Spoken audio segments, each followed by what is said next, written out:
మహబూబాబాద్ జిల్లా కొత్తగూడెం మండలంలో మంత్రి దనసరి అనసూయ సీతక్క సమావేశం నిర్వహించారు. ఈ సందర్భంగా మంత్రి సీతక్క మాట్లాడుతూ బీఆర్ఎస్ నాయకులు తమ రాజకీయం కోసం విద్యార్థుల్ని బలి చేసే కుట్రలు చేస్తున్నారని, దీని మీద సీఎం రేవంత్ రెడ్డి ప్రత్యేక దృష్టి సారించాలని విజ్ఞప్తి చేశారు. ఈ కుట్రలపై సీఎం రేవంత్ రెడ్డిని సమగ్ర విచారణ జరపాలని కోరుతున్నట్లు మంత్రి సీతక్క వెల్లడించారు.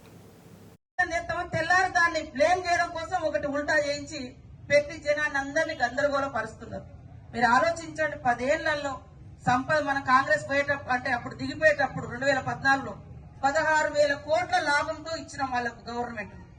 మనం తీసుకుంటప్పుడు 7 లక్షల కోట్ల అప్పుతో మనకిచ్చిండు.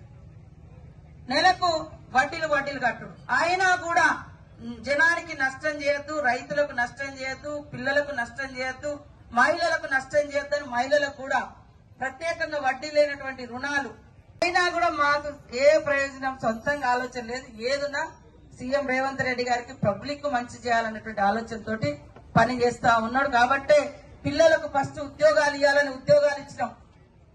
టీచర్లకు 10 ఏళ్ల నుంచి ప్రమోషన్లు లేవు, ట్రాన్స్ఫర్ లేవు.